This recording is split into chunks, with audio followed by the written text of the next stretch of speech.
Pessoal, estamos começando mais um episódio do Fora do Protocolo, seu podcast de saúde aqui de Recife, e hoje estamos tendo o prazer de receber a doutora Tarcísia Gadelha, endocrinologista, atuante aqui em Recife. Tarcísia, seja muito bem-vinda ao Fora do Protocolo e conta um pouquinho pra gente sobre tua área de atuação, tua história, fala um pouquinho, te introduz aí para o nosso público. Então, Davi, primeiro eu queria agradecer pelo convite, é um prazer estar aqui com vocês, tentando esclarecer essas dúvidas e que a gente conversar sobre esses assuntos tão importantes. Eu trabalho com endocrinologia clínica, então eu trabalho com pacientes de obesidade, diabetes, doenças tireoidianas, distúrbios hormonais, na verdade, no geral, que são todas as glândulas do corpo, né? E a gente atende muitos pacientes com essas demandas no consultório desde a época da clínica médica. Eu também fiz clínica médica antes de fazer endocrinologia, então minha formação ela foi inicialmente ampla, então depois da faculdade, clínica médica, depois endocrinologia e depois eu fiz uma pós-graduação em nutrologia também. Maravilha. Tarcísia, a gente como médica sabe que o paciente, ele cada vez mais vem chegando para a gente no consultório bem mais informado. Sim. Isso ajuda ou atrapalha na tua prática clínica e na condução do tratamento? Na verdade, ajuda e atrapalha, né? Ajuda porque o paciente vem mais consciente. É um paciente mais consciente da necessidade de tratar a doença e de prevenir a própria doença, né? E atrapalha um pouquinho porque ele vem com muito ruído. Então, um paciente que vem com muita informação, algumas de qualidade, mas outras que estão completamente equivocadas. E tu percebe que isso gera um pouco mais de ansiedade nos pacientes? Gera, com certeza. Eles vêm com uma necessidade, principalmente em relação à comparação, né? Isso. Eles começam a se comparar com os outros, a querer o resultado do outro, a achar que está com a doença do outro. Então, sim, gera muito mais ansiedade, às vezes. Por comparação. Por comparação e por querer estar com aquele resultado do outro. Sim. Né? Perfeito. Falando um pouquinho agora sobre os análogos de GLP-1. A gente sabe que vem ganhando muita força, né? Teve um boom, e se você não usa, você conhece alguém que já usou, está usando ou tem vontade de usar. Mas o que de fato são essas medicações? Como é que essas medicações atuam, principalmente pensando no tratamento da obesidade e da diabetes? Os análogos de GLP-1 são moléculas que mimetizam hormônios que já existem no nosso corpo, né? As incretinas. Então tem o GLP-1, tem o GIP, e esses hormônios eles atuam em vários órgãos do corpo. Então atuam a nível do sistema nervoso central, no centro da saciedade, atuam em nível de trato gastrointestinal, retardando o esvaziamento gástrico, e atuam nas células pancreáticas, tanto inibindo a liberação do glucagon, o que permite que a gente não tenha elevação de glicose, quanto aumentando os níveis de insulina. Ele prepara a célula beta melhor para que ela secrete com mais insulina de melhor qualidade. E por que essas medicações meio que deu um boom, assim, de uma hora para outra? Porque essas medicações que foram lançadas inicialmente para diabetes, elas acabaram sendo utilizadas durante o estudo. Foi descoberto uma perda de peso fantástica, num nível nunca antes observado em medicações para perda de peso. Então, o fato delas servirem não só para o controle glicêmico, mas também para esse controle de saciedade, para diminuir o food noise, que é o pensamento em comida, para controlar também a fome hedônica. Então, a gente vai discutir, né, acredito que durante o programa, que a gente vai ter vários usos para essa medicação. Então, não é uma medicação com uso único para controlar a glicose. É uma medicação que atua em vários órgãos e sistemas e que consegue trazer mais saúde para o paciente no geral. Então, por isso que ela é tão bem falada, tão necessária para os pacientes. É isso que se chama de essa descoberta que foi feita desses resultados de off-label, doutora? Não, na verdade o off-label seria o seguinte: se eu estou usando uma medicação para uma coisa que eu sei que ela resolve, mas que ela não está em bula. Tá. Então, na verdade, no início realmente não tinha esse uso, inicial era off-label, mas agora a gente está com tudo isso em bula. Agora já está lá. Já está liberado para obesidade, já está liberado para doença esteatótica do fígado, então a gente já tem para apneia do sono, para doença renal. Então, a gente já tem, sim, liberação desses medicamentos para vários usos, não só o uso na diabetes e na obesidade. Entendi. E você percebe que com essa popularização dessas medicações como Mounjaro, Ozempic, Saxenda, Wegovy, os pacientes eles têm a falsa impressão que só a medicação resolve, que não precisa mais de uma mudança de estilo de vida, de um acompanhamento nutricional, de um exercício físico. Com certeza. Na verdade, eles acham que o remédio é um milagre. Entendi. Eles querem A grande tomar só a maioria. medicação e aí eles perguntam por que eu não estou conseguindo perder o peso que o meu amigo perdeu? Por que ele perdeu mais rápido que eu? Então, de novo, a comparação, né? Mas aí a necessidade da base, né? A gente não pode construir uma casa do telhado. Sim. A gente começa da base. E a base nunca deixou de ser a mudança de estilo de vida. A atividade física, de força e aeróbica, e a dieta, né? A alimentação adequada, que na verdade de todos esses é o mais importante. É o que traz o maior impacto e a maior a manutenção que a gente vai conseguir, através dela, a gente vai conseguir uma melhor manutenção da perda de peso, né? Entendi. Isso Perfeito. acontece muito porque a grande maioria faz o uso sem nenhum tipo de acompanhamento médico, Exato. né? E aí muitas vezes fala, porque fulano tá tomando uma dose muito mais baixa do que a minha e perdeu muito mais peso do que eu. Exato. Mas é justamente por isso. E os pacientes fazem a progressão por conta própria. Isso. Então, eles leem na bula que tem que ir de 2,5 para 5, tô falando do Mounjaro. Sim. Depois vão para 7,5, depois vai para 10, depois vai para 12, e aí de repente estão em 15 e não perderam tanto peso. O que aconteceu? Estagnou, não tá perdendo mais e fulano que tá na dose Entrei no mínima. platô, não sei o que foi que aconteceu. Alguns têm mais efeito colateral e isso barra a progressão, outros não têm, então vão progredindo por conta própria. Massa magra vai embora. Porque tem um percentual grande de massa magra que vai embora também, né? Tem. A perda de massa magra é esperada, certo? Ela acontece muitas vezes porque a gente tem músculo que já tem gordura infiltrada, miosteatose.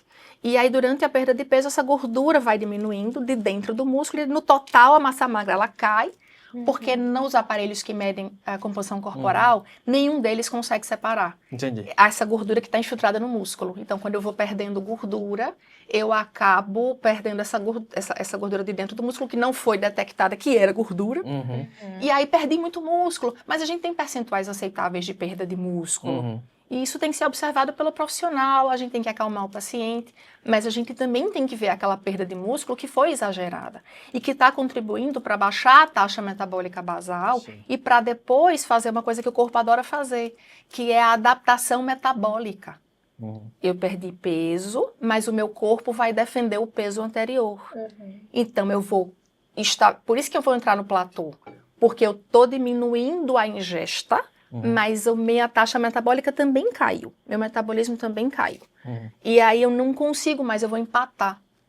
E aí é que vem as outras drogas que estão chegando aí, a diferença grande das outras drogas que estão chegando aí. Entendi, maravilha. Falando em novas drogas, né, surgiu aí a nova medicação, a retatrutida. Qual é a diferença dela para as outras? Então a gente falou do GLP-1, né? E a gente falou a ação em pâncreas, a ação em sistema nervoso central, a ação em trato gastrointestinal, a ação em... Acho que eu já falei sistema nervoso central, mas enfim, é porque são duas ações pancreáticas. Mas aí a gente tem um ganho com a retatrutida. Na verdade, vamos passar pela tirzepatida, porque a tirzepatida já tem uma ação superior à semaglutida, que é o GLP-1. Então, GLP-1 semaglutida, tirzepatida tem o GIP a mais. É uma outra incretina intestinal que faz com que, na verdade, essas medicações mimetizam essas ações, né? Eu tenho uma molécula sintética que vai mimetizar a ação do GIP. E aí, o GIP, ele vai ser além de potencializar a ação do GLP-1, tanto em cérebro quanto em pâncreas, ele vai melhorar a resistência à insulina e ele vai permitir que o meu adipócito, o meu armazenador de gordura, consiga armazenar melhor a gordura. Aí você vai ficar pensando, para que eu quero armazenar a gordura? Para evitar a lipotoxicidade. Então, quando eu estou com o meu organismo desorganizado, desequilibrado, e eu não consigo armazenar adequadamente a gordura, eu tenho inflamação no meu adipócito, porque a obesidade causa isso, pela resistência à insulina, e o meu adipócito fica maior, fica um adipócito inflamado, que produz adipocitocinas ruins para o corpo inteiro, e a obesidade inflama assim. Então, quando eu tenho esse excesso de gordura, ele vai migrar para outros órgãos. Certo. E aí eu vou ter gordura no fígado, gordura no pâncreas. E essa gordura, ela é maléfica, ela causa, inclusive, destruição de células beta, que são as células produtoras de insulina. Ela causa doença esteatórica que pode levar a cirrose. Entendi. E acontece cirrose, sim, por gordura no fígado. Muitas pessoas acreditam que não, né? As pessoas pensam que é só por conta de bebida alcoólica, por exemplo, Só né? por isso. Mas, na verdade, a quantidade de pessoas que têm doença esteatórica, que tem cirrose, fibrose e cirrose, por gordura no fígado é imensa.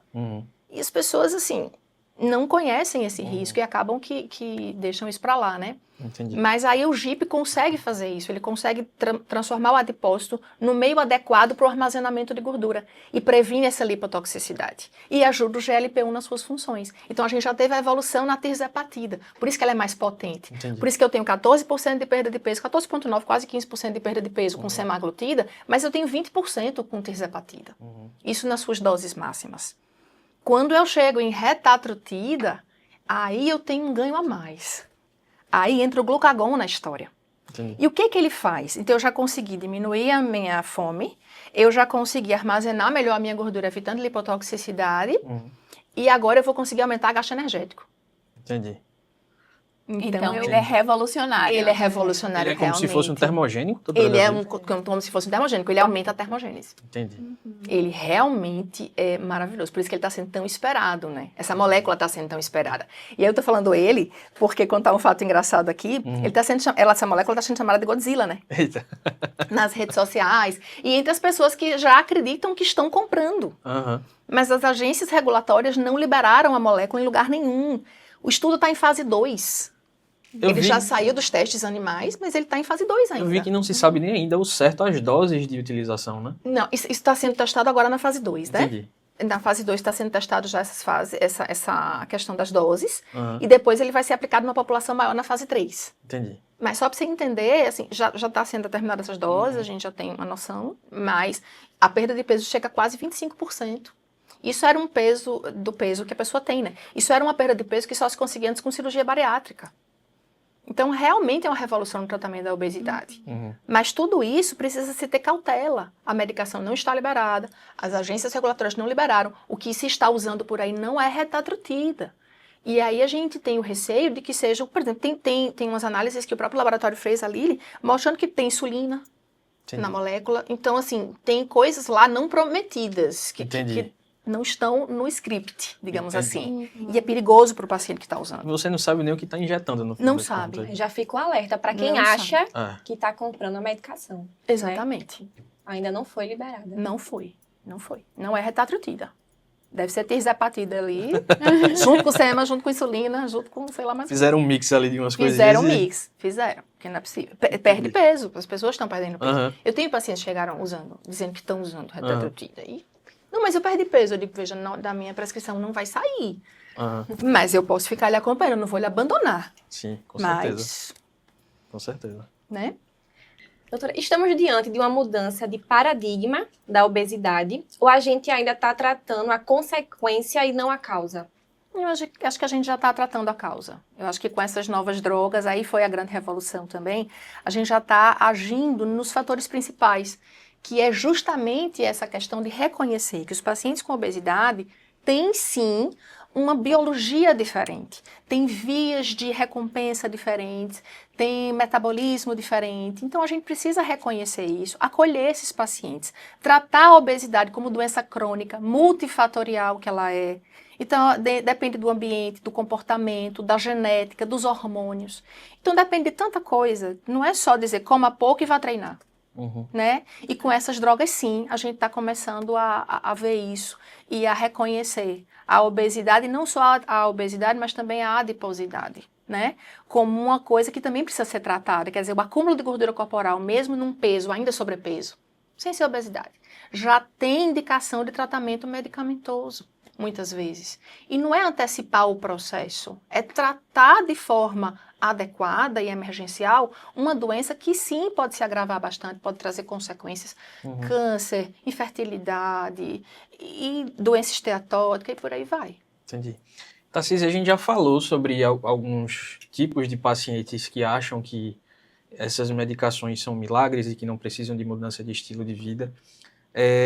Mas você acredita que tão importante quanto a gente reforçar isso seria a gente educar o paciente no sentido de levar essa informação, de dizer, a gente realmente, isso aqui é como se fosse o topo da pirâmide. Sim. Tudo que você precisa construir de baixo. Você acha que isso é uma etapa importante para o paciente entender esse tratamento? Eu acho, e por isso que a consulta ela não pode ser de 5 minutos, né? Maravilha. A consulta médica ela precisa demorar um pouquinho e a gente precisa dar atenção a essa parte. A gente não é nutricionista, né?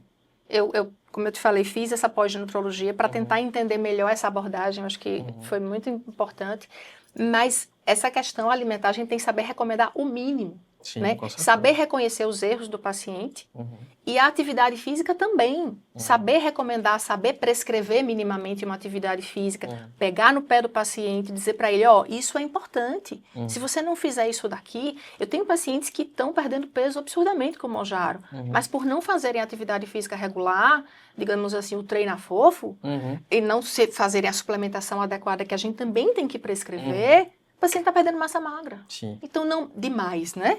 Então, não me interessa essa perda de peso. Isso é ruim para o paciente. Entendi. Então, termina sendo mais maléfico do que benéfico, no final das contas. Sim, porque não é só peso, é saúde. Sim. Se eu não tenho saúde, não adianta eu estar lá muito magra e tendo que fazer procedimento estético no rosto, procedimento estético em várias áreas, porque eu estou flácida, porque eu estou sem massa muscular. Então, a gente tem pacientes que chegam a ter sarcopenia, que é redução da funcionalidade muscular, não só perda de músculo, mas o meu músculo perdeu função, porque eu perdi peso demais, sem fazer atividade física e sem a suplementação proteica adequada, por exemplo. Uma coisa que a gente antigamente só via na literatura para paciente idoso, por exemplo, paciente mas a com gente estresse hoje... metabólico muito alto, Pois né?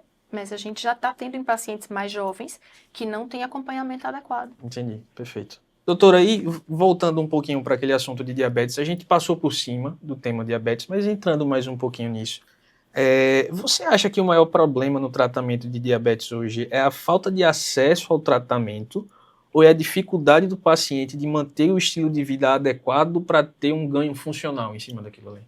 Na verdade, é o seguinte, são as duas coisas. Certo. Tem pacientes que têm tudo a seu dispor, mas não têm adesão. Então, Entendi. continuam comendo açúcar, continuam sem fazer atividade física, tomam a medicação de forma irregular. Porque tudo precisa. Diabetes também é doença crônica como obesidade. Diabetes tem mais, inclusive tem um arsenal terapêutico maior. A gente não tem dificuldade em tratar diabetes diante do arsenal terapêutico que temos, mesmo em diabéticos tipo 1. Mas o paciente tem que aderir ao tratamento. Se ele não usa a medicação, se ele não faz atividade física, se ele continua comendo em excesso ou comendo coisas que a gente sabe que vão prejudicá-lo, fica mais difícil. Já tem isso é um lado da moeda. Tem outro lado que não tem acesso à medicação. Entendi. Então, não consegue comprar um GLP-1, que dirá uma tirzepatida, não consegue comprar medicações que, inclusive, não são caras, mas que eles não conseguem comprar. Então, a gente fica com o que o SUS dá.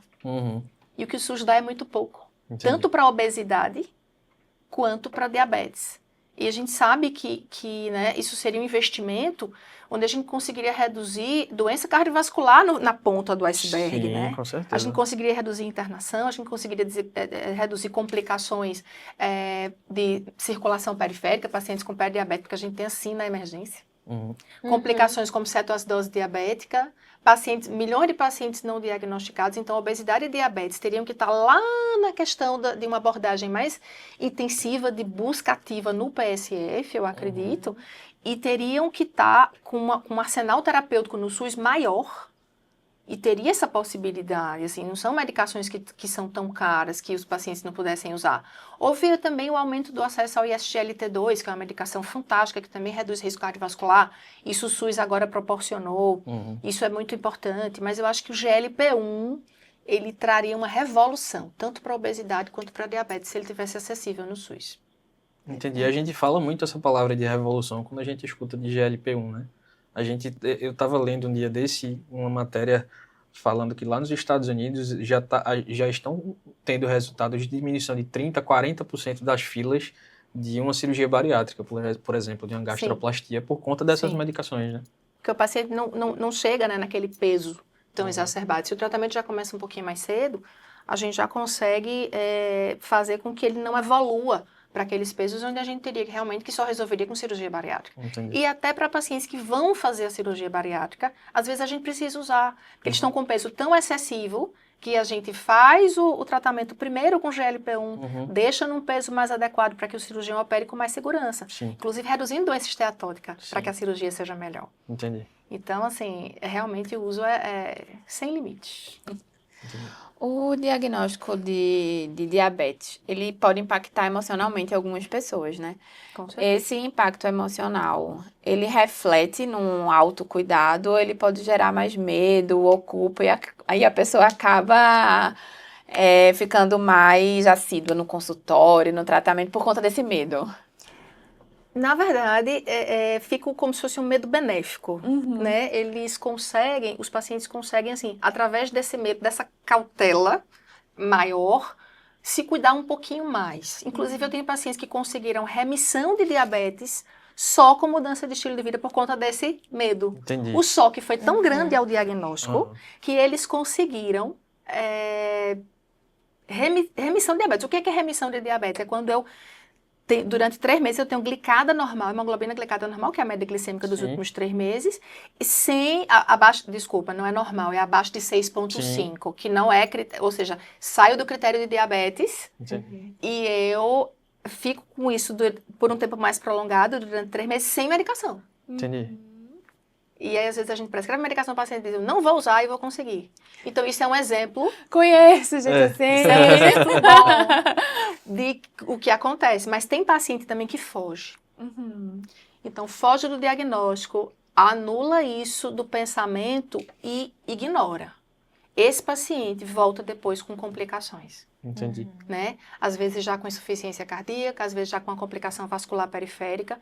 Então, eu tenho medo que beneficia e eu tenho medo que faz o paciente fugir. Uhum. Então, assim, cabe ao familiar que está do lado desse paciente, ao profissional de saúde que está acompanhando, reconhecer isso e tentar ajudar, né? Entendi. Perfeito. Apesar do avanço farmacológico, por que os desfechos populacionais em diabetes ainda evoluem de forma tão lenta? Veja, justamente por causa da adesão e por causa do acesso à medicação. Então, se a gente for pensar, a grande massa que tem diabetes são os pacientes que não têm acesso a todas as medicações. Então, esses pacientes que não têm acesso ou que nem procuram atendimento de saúde, porque tem paciente que tem o diagnóstico já com complicações. Então, a gente atende, eu também atendo em emergência. Uhum. Então, esses pacientes chegam pra gente e acabei de saber que eu tenho diabetes. Mas já com insuficiência cardíaca, já abrindo um quadro de cetoacidose, já abrindo um quadro de estado hiperosmolar, que é uma outra complicação grave, com uma úlcera vascular que Uma não neuropatia cicatriza, uma diabética. neuropatia diabética. É muito comum. Então, os já com plantões. complicações. É muito comum. Infelizmente. É por isso que eu falo da história do PSF, né? Se a gente conseguisse... Já existem programas de diabetes, isso daí eu sei que sim, mas eu acho que ainda são insuficientes. Eu acho que a questão da mídia ajudar mais e ter mais intervenções do ponto de vista governamental, eu acho que é isso, assim. Adesão no consultório é mais fácil, eu percebo isso. Então, eu estou aqui na mão com as duas coisas, né? Eu vejo o paciente na ponta, que está mal conduzido, e vejo o paciente aqui no consultório que está muito bem, obrigado. Vivendo com seus níveis glicêmicos normais, utilizando as medicações de ponta. Qualidade de vida excelente. Qualidade de vida excelente. Então, o diagnóstico de diabetes não é um diagnóstico que vai selar o destino do paciente de forma negativa. De forma alguma. Inclusive, a gente tem pacientes com níveis glicêmicos praticamente normais, com poucas medicações. Entendi. Maravilha. Doutora, aí, fazendo uma transição para outro assunto, a gente percebe recentemente um aumento assim, de pessoas procurando uma reposição hormonal. Vou dar o exemplo da testosterona. Certo. Então, a gente vê pessoas procurando a testosterona para fins estéticos, para ganhar massa muscular, entre outras finalidades. Quais são os riscos que isso pode trazer para uma pessoa que procura para esses fins? E qual seria a real indicação de uma terapia de reposição de testosterona? Pronto, aqui, Davi, a gente pode separar em grupos, né? Certo. Os homens e as mulheres. Uhum. Então, vamos começar pelos homens. Os pacientes do sexo masculino que chegam no consultório e que a gente vê também na mídia procurando testosterona são pacientes que buscam a maioria performance, né? Tá. São pacientes que acham que a testosterona que eles têm, mesmo estando em níveis normais, porque a gente tem sim definições de normalidade, tem vários consensos no mundo, mas a maioria coloca níveis acima de 350 como completamente normais. Tá.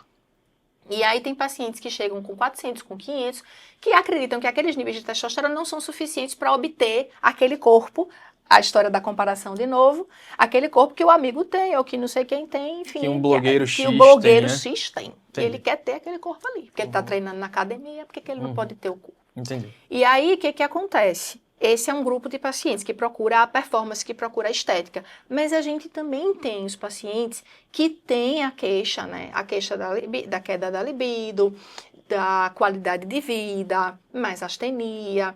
E esses pacientes têm sim alguns pacientes desses têm sim hipogonadismo. O hipogonadismo, que é a queda dos níveis de testosterona, é a indicação formal de reposição. E como é que a gente diagnostica isso? Eu tenho que ter 2 dosagens de testosterona, não é uma só.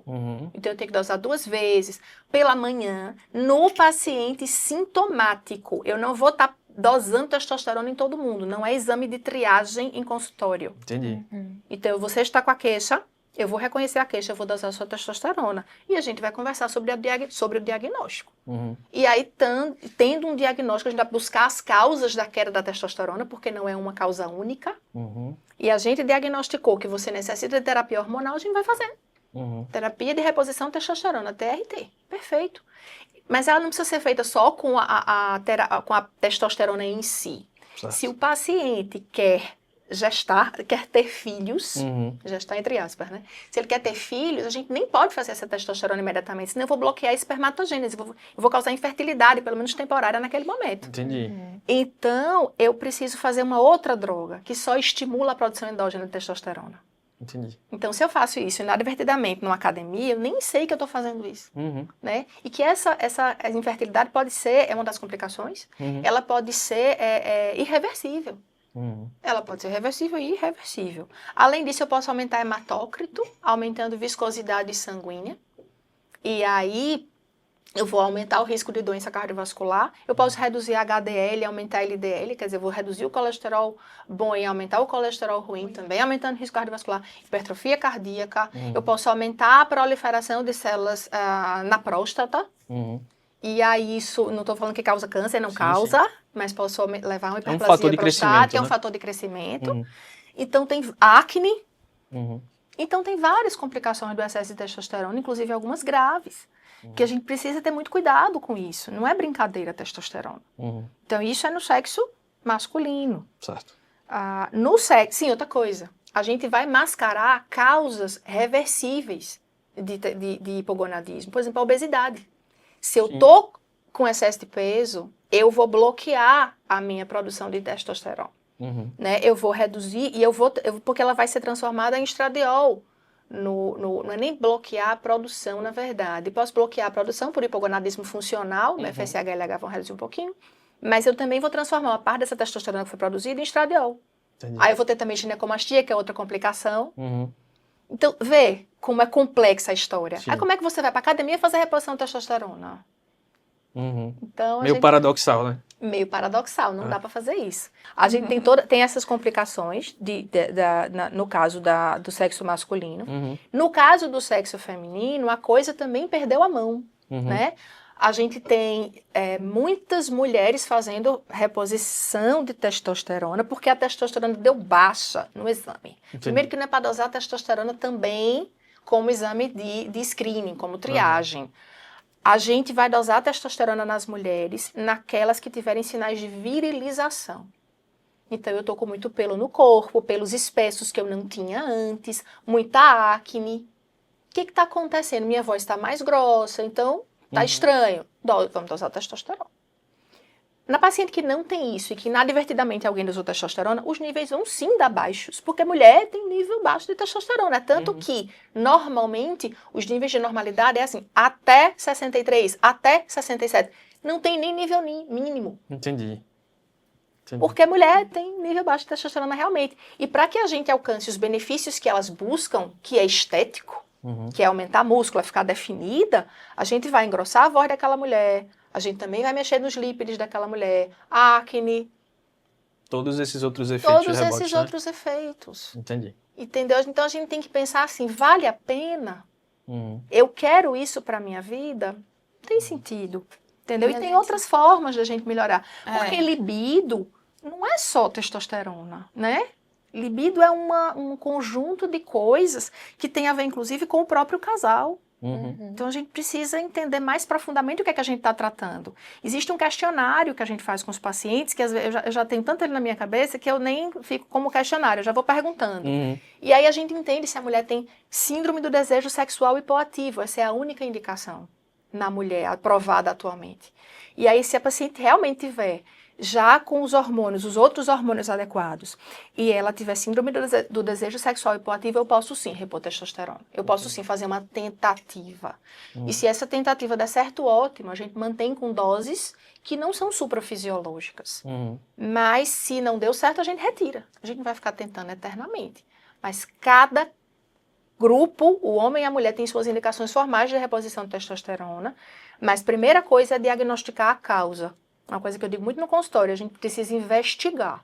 Se a gente descarta as outras causas, a gente vai tratar. Perfeito. A gente está vendo uma banalização, né, desse assunto, inclusive, que realmente hoje em dia todo mundo ou quer fazer, ou pensa, ou já conhece alguém que faz, e por aí vai. Sim. Não só testosterona, né, tem aquele chip da beleza, Sim. que é gestrinona, né? Gestrinona.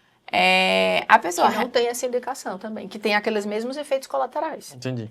É que ele é usado para endometriose, né, originalmente. Sim. E o paciente, ele realmente desenvolve dependência disso? Na verdade, o paciente desenvolve dependência do resultado. Não é dependência do hormônio. É uma coisa Nesse mais caso, emocional, não. né? Isso. Ele alcançou um resultado com aquele medicamento ou com aquele hormônio, ele não quer parar. Então, doutora, faça tudo, mas não pare meu remédio. Acompanhe os danos que ele vai causar, mas não pare meu remédio. Mas engraçado como eu recebo alguns pacientes com essa determinação inicial de manter o remédio, mas a gente vai tirando aos pouquinhos e deixando em dose mínima e ele percebe que ele consegue ficar sem. Mesmo que ele sinta falta da performance na academia, mesmo que ele sinta falta do abdômen um pouco mais trincado, eu não estou tão seco como eu estava antes. Eu digo, mas você está ótimo, seu colesterol está lindo, você está com a meta da circunferência abdominal normal. Então você está bem, você tem saúde. Não adianta você ter estética perfeita e não ter saúde. A palavra saúde ela é mais ampla e mais importante do que só estética. Sim. Esses efeitos, quando você retira esses hormônios, eles são reversíveis? A maioria é. A maioria desses efeitos, sim, a acne reduz, a fertilidade pode voltar, a gente tem formas de fazer essa fertilidade melhorar. Então, assim, a maioria dos efeitos, sim, é reversível. Entendi. Doutora, faz sentido a gente falar em força de vontade no tratamento da obesidade para o paciente hoje, tendo em vista tudo que a gente sabe sobre a fisiologia? Na verdade, a força de vontade, ela está aliada ao tratamento. Ela é o que leva o paciente para o consultório. É a vontade que ele tem de mudar. Mas antigamente se falava que era só a força de vontade. É só você ter força de vontade que você vai conseguir resolver seu problema. Mas hoje a gente sabe que isso é o começo da história. Só força de vontade não resolve. A gente precisa que algum profissional de saúde ou então um grupo de profissionais de saúde também acolha esse paciente, indique estratégias. As estratégias são muito importantes. E as expectativas, gerenciar as expectativas desse paciente, que tem a força de vontade, mas não sabe como chegar lá.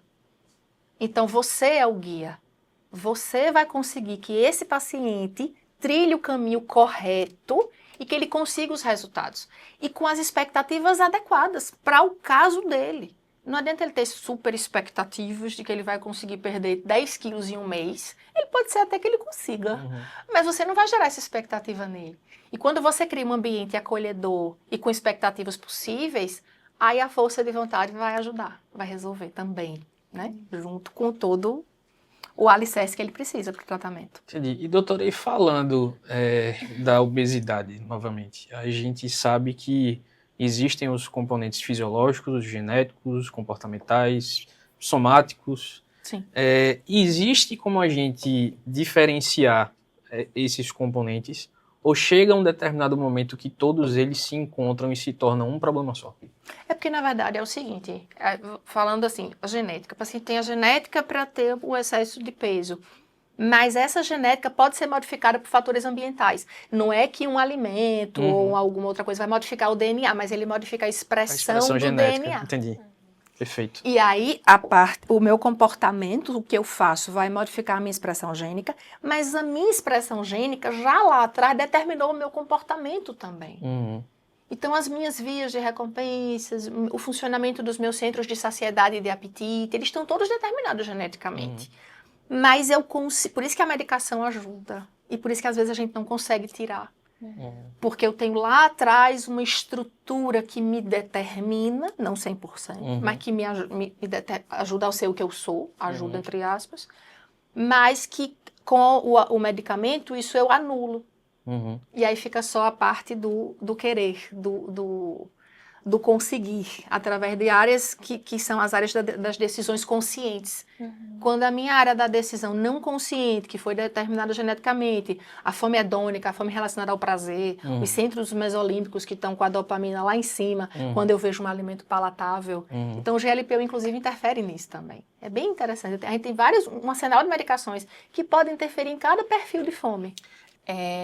Eu não sei, né, sobre os estudos, mas já é seguro ficar tomando ele assim por anos, Sim. sem interromper? Sim. Entendi.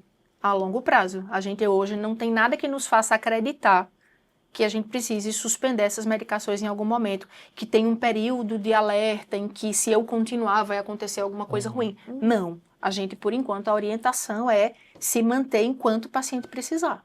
Entendi. Porque eu sei que os remédios mais antigos têm, né? Eles são... É porque a gente antes tinha medicações, por exemplo, como a sibutramina, e a gente ainda tem sibutramina, e ainda é perfil para alguns pacientes usarem, que a gente tem um risco cardiovascular maior, e a gente não pode fazer para todo mundo. Sim.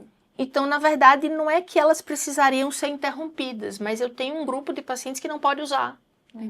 Então, o topiramato, a bupropiona, que são adjuvantes no tratamento, que não estão ali para isso, mas que ajudam nessa questão da fome emocional principalmente, a gente também não precisa suspender.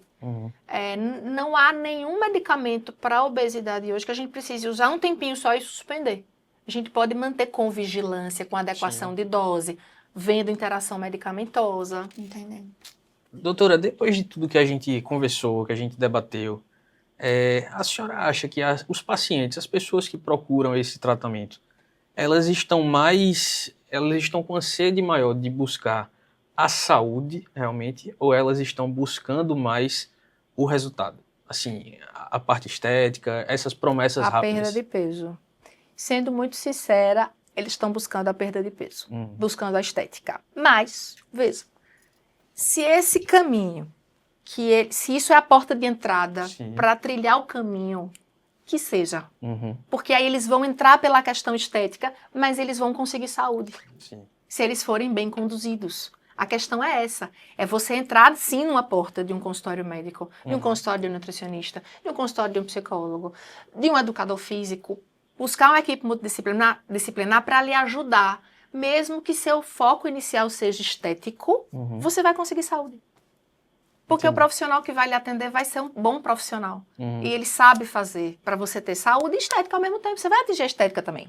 É uma consequência. Vai ficar todo mundo feliz. Doutora, e se você pudesse deixar uma mensagem final, pensando sobre o uso responsável dessas medicações e dos hormônios, qual seria? Primeira coisa, assim, não vamos simplificar problemas complexos. Acho que a frase é essa. Obesidade não é fácil de tratar. Diabetes não é fácil de tratar, problemas hormonais diversos, a gente tem que pesquisar muito. Então, não vamos acreditar em soluções muito fáceis, muito rápidas, verdades absolutas, que só aquela pessoa que você viu na internet sabe. Sim. Então, assim, não busca ter o tratamento só vendo as soluções e os exemplos das redes sociais. Busque um profissional sério, que você sabe que tem a especialidade que você está precisando, que estudou para aquilo, que te conduza, que te acolha. Eu acho que a mensagem é essa. Trabalhar a tua saúde com um profissional que lhe entenda, que lhe acolha, e não faça isso sozinho. Busque ajuda, busque ajuda. E para quem já está nesse meio e se sente perdido, por onde começar? Buscando ajuda profissional. Eu acho que as pessoas estão perdidas porque estão escutando muito rede social e estão indo de um consultório para o outro e estão realmente perdidas. Só que entender, se eu estou com um problema gástrico, eu vou para o gastroenterologista. Se eu estou com um problema pulmonar, eu vou para o pneumo. Então, assim, vamos procurar. O profissional que hoje trata a obesidade é o endocrinologista e o nutrólogo também trata. Maravilha. Doutora, quando a gente postou que íamos recebê-la aqui no Fora do Protocolo, abrimos uma caixinha de perguntas. Para quem assiste a gente, para quem queria tirar alguma dúvida rápida. Choveram perguntas quando souberam que a doutora Tarcísia estava aqui. Separamos 4 perguntinhas, tá certo? Certo. Vamos lá. A primeira pergunta é: doutora, minha avó foi diagnosticada com diabetes tipo 2. E após um tempo de tratamento, ela está precisando utilizar insulina. Significa que essa diabetes dela se tornou diabetes tipo 1 agora? Não significa isso, né? Isso é a história natural da doença. O diabetes tipo 1 é aquele diabetes que já nasce com um déficit de célula beta e a gente já precisa de insulina desde o início. Já o diabetes tipo 2 não, ele normalmente está associado mais com a resistência à insulina, só que com o tempo, todos aqueles fatores de mau controle, glicotoxicidade, lipotoxicidade, essas células beta vão sendo destruídas ao longo do processo, quando não há um controle glicêmico adequado, e aí a gente pode, no final da história, ou no meio da história, necessitar sim da ajuda da insulina para fazer o controle glicêmico. Não significa que esse diabetes virou diabetes tipo 1. Então ele continua sendo tipo 2. Só que diabetes tipo 2, insulino requerente. Doutora, a outra pergunta foi: posso usar apenas a dose mínima do Mounjaro para emagrecer associada à atividade física? Sim, com certeza. Na verdade, os estudos são feitos sempre tentando chegar na dose máxima, né? Mas se o paciente com a dose mínima consegue já ter inibição de apetite, ele já tem os benefícios metabólicos, então a gente consegue, aliando a atividade física e a dieta adequada, sim, chegar a uma perda de peso interessante para o paciente. Dá para fazer com dose mínima, sim. Doutora, mais uma pergunta. Vamos lá. Minha esposa, depois dos 50 anos, está com dificuldades em ter relações sexuais. Tem tratamento? Com certeza tem tratamento, né? A gente tem que entender por que ela está com essa dificuldade. E aí as hipóteses são inúmeras.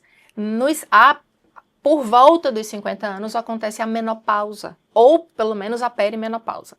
Então ela está ali provavelmente com déficit estrogênico, pode estar com sintomas geniturinários, então ressecamento vaginal, dor à relação sexual, a libido cai. Então veja, como é que uma pessoa dessa vai estar interessada em relações sexuais? É muito difícil. Então a gente tem que saber reconhecer o momento. Pode ser que seja isso, pode ser que sejam outras questões entre o casal. E aí, o que a gente precisa fazer? Essa mulher precisa procurar um médico, um ginecologista, um endocrinologista, acho que os dois seria interessante, para discutir o assunto e a gente tentar uma abordagem que funcione para ela. Porque é muito complexo, né? É importante passar por uma avaliação médica. Muito complexo. Para identificar a causa base e tratar da forma adequada. correta. Perfeito. Doutora, e a última pergunta que a gente recebeu aqui é: quais são os alimentos que podem melhorar a parte hormonal feminina da mulher? Certo, veja, todos os hormônios fabricados no corpo interferem em diversos órgãos e sistemas, a maioria deles, pelo menos. E aí a gente tem micronutrientes e macronutrientes que são importantes para a fabricação desses hormônios. Então, o que é que a gente recomenda? Que o paciente tenha uma alimentação variada e saudável e que sejam repostos esses nutrientes que estão em falta. Então, se o paciente não tem uma ingesta proteica adequada, a gente precisa otimizar. Se o paciente não tem uma ingesta de ferro adequada, a gente dosou e os níveis estão baixos, a gente precisa repor. B12, a gente precisa ver se os níveis estão adequados e repor. Cada vitamina, cada mineral, cada macronutriente, aí eu falo proteína, carboidrato, gordura, é importante nessa fabricação hormonal. Então não é uma coisa só, tal alimento milagrosamente vai tratar a sua tireoide. Não tem isso.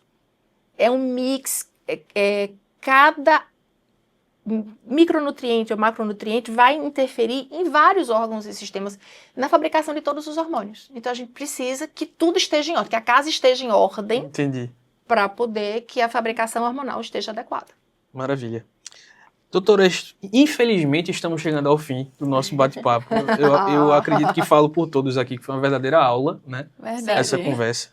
E eu queria agradecê-la por ter aceitado o convite e estar aqui no Fora do Protocolo, nessa missão que a gente tem de passar informação para o pessoal aqui de Recife, que escuta a gente, e dizer a você que as portas estão abertas. Eu queria dizer que foi um prazer, né, estar aqui com vocês. Foi mais tranquilo do que eu esperava. A gente não está acostumado, né, a estar participando desses eventos, mas assim, adorei e espero que tenha ajudado vocês e ajudado ao público que vai escutar, e a gente está aqui disponível e disposto para novas empreitadas e a responder as perguntas que forem feitas depois, né? Maravilha. Do podcast. Perfeito. Doutora, muito obrigado. Obrigada também. Obrigada.